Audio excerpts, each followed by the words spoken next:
Right back at you. Welcome to your favorite show on your airwaves, ladies and gentlemen, boys and girls, mamas and papas. This is Fuse Unbothered, brought to you by Offroad and Personal. And as always, the Energy Gang is in the building. You know how we do it. Soft Daddy, aka Alaji Soft, aka Don Pablo. At this point, you're the only one that has the energy. aka AB. AB Akins in the building. My Dichi here as always. How you guys doing? How you guys doing? I'm definitely sure you guys are having a great one, all right? We are definitely having a good one here in the studio. Doing good. You're doing good, right? Yep. All right. I like the drip, all right? Thank the you so drip. much. Ooh, it's crazy. All right, guys, we have a whole lot to talk about, but before we do that, we'd like you guys to stick around and we'll be right back after the short break. Don't move a muscle. I used to care for the world's opinion. Next. I used to fear their rejection. I used to beg for validation, and I used to wait to be seen. But the fire that burned in me was hotter, and the passion that lived in me had a voice of its own. So I stopped waiting and started to act. I stopped fearing and started to live. And when they thought I'd fail, I stepped into my power. Because my time is now. Amstel Malta, be your best. Fuse Unbothered. The first thing that we must talk about is the fact that ASUU called off the strike. Yep. But they've not literally Done the needful. Yes, they've not done the needful. I mean, I've been seeing so many things about this ASUU strike and all that. But first off, yeah, it's been 8 months. Officially, they called it off last week. A couple of schools have brought out their timetables of Exam resumption. timetable. Like I how? say school is resuming with an exam. Yeah, how? Like how? Is it students that have forgotten what a course means? It's really, really sad that the receiving end of this old drama has to be the students. Because they're the ones that are going to suffer hard of this thing. Yeah. I mean, from this thing.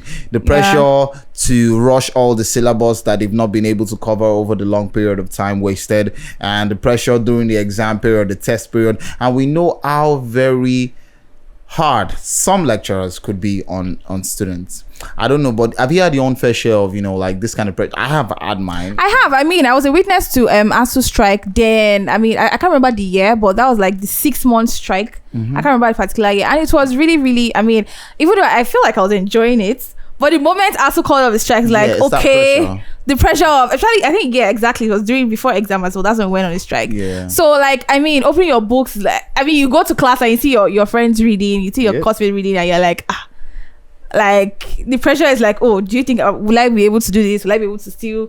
Will I be able to understand whatever course I was reading at that point? So it was really, really. I mean, I think the high point of this whole news is the fact that there's a statement that was released recently by the ASUU chairman saying that lecturers do not have transport to go back to classes. Exactly.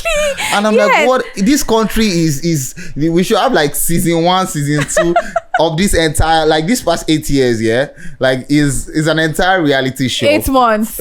I'm even talking about like the old regime, January, like, from finding discovering, I beg your pardon, from discovering illegal pipelines to this ASUU and I think he was also talking about the fact that a lot of lecturers then used to stay in school, like they had like staff lodge and all that, but now it's no longer provided. It's just lecturers have to come all the way, and for people that have not been paid 8 months salary, and I hear they've still not been able to conclude on all this payment. That they just had to resume because of court order, and just to satisfy all righteousness and stuff like that. I don't know how this is going to be, but please, I feel like the government should also understand that at the end of the day, I mean, they say when two elephants are fighting, who's suffering? The grass. So the students are the ones that are actually going to be on the receiving end. I mean, how will you tell a hungry lecturer to go to the class and start teaching? Even if he's lecturing, you bet he's definitely going to be doing it with so much grudges. It's definitely not going to be. You now say, sir, I don't understand how. You must understand though.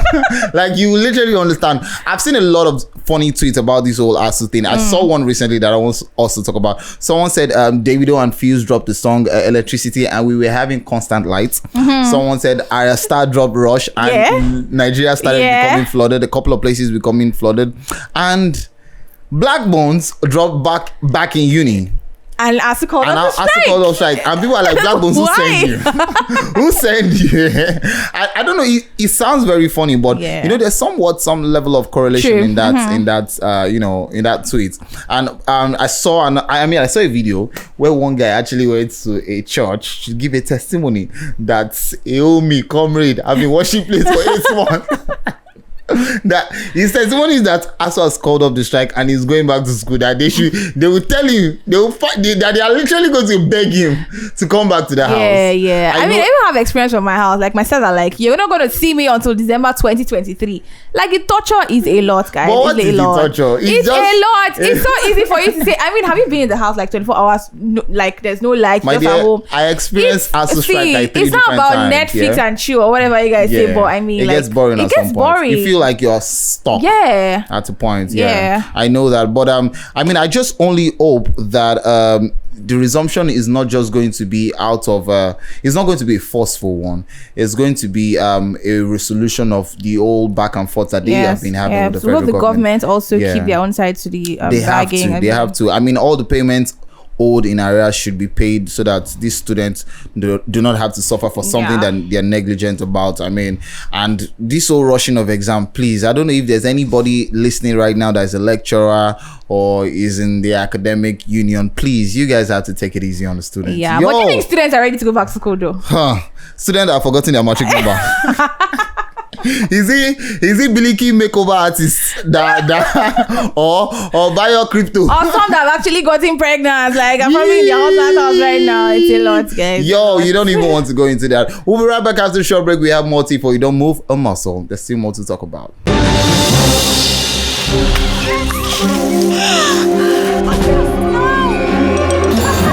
Multina, share happiness. Fuse Unpotted. All right, this is a not so happy story. This is very heartbreaking. The flood in some parts of Nigeria is really alarming. I don't know what is going on, but I still have a strong feeling that there's a diversion from that Cameroon from a Cameroon dam that was constructed, and that is somewhat affecting a part of Nigeria. Right now, it is no longer just in Lokoja that they are experiencing this flood. It has extended to Anambra, Bayelsa, and it is really, really scary. I hear that there are lifeless bodies that are now floating in some part of Nigeria. I don't know if there's an emergency response unit that is assigned to this thing, but something has to be done, and has to be done quickly. I mean, it's actually scary hearing the numbers. Like, how true is that 500 people dead in Bayelsa? We don't know if those numbers actually checked to be true, but I mean, I saw a very gory video on Twitter today, and I'm scared that this just goes away as soon as it can, because some people that have moved, I mean, people that have like story buildings, that stay in story buildings, have moved all the properties on the ground floor to like the first floor and the last floor, because they are already expecting the flood to increase. I mean, I saw someone who was finding a way to like elevate his car on a wooden I mean, they constructed something to like, because they're already expecting that, it's now on ground level, but it's only going to increase. I don't know what is going on, but it's really scary. I think it's also a plea to the government to declare a state of emergency, because even hospitals are being threatened. I mean, at this point, the lives of people are in danger. I saw Timida put out a tweet of a place in his that links to his village, and he said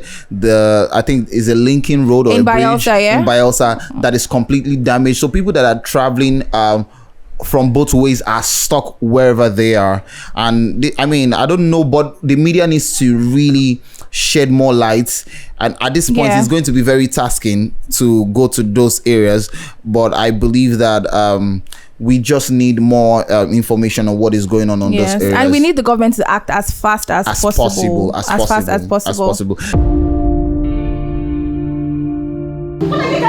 I used to care for the world's opinion. I used to fear their rejection. I used to beg for validation. And I used to wait to be seen. But the fire that burned in me was hotter. And the passion that lived in me had a voice of its own. So I stopped waiting and started to act. I stopped fearing and started to live. And when they thought I'd fail, I stepped into my power. Because my time is now. Amstel Malta, be your best.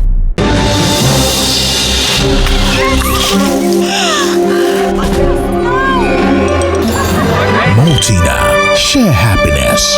Fuse Unpotted. Now, finally, we just want to put out this question. I want you guys to also answer us on our Twitter, on Instagram, and on YouTube. All right. Now, what do you think about Instagram vendors, especially Instagram vendors, online vendors that put out items, products online without giving us a price tag, and they tell you, come to my DM to know the price?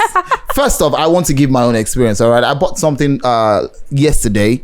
All right, and before when I asked for the price, and I said, and the guy now replied me over the DM, I told him that, trust me, it is so unwise for you to waste my time to come to your DM and all that. People that are actually going to patronize you are going to patronize. Just put your, I mean, I feel like it's somewhat fraudulent. What do you think? Well, I feel like a lot of people, I mean, there are different reasons for this. I personally think a lot of people don't put their prices on their Instagram posts because they don't want you to run away. Mm-hmm. It can be negotiable, but they don't want to put it out so people don't come and start pricing them to Kobo, 5 Naira and all that. Mm-hmm. So, and I feel like a lot of people also do that. Are people who probably don't have a specific price for something. I mean, if you say this is 10,000 Naira, then you should be bold enough to put 10,000 Naira. But the what's it called? The fear of, okay, I might not get a lot of customers.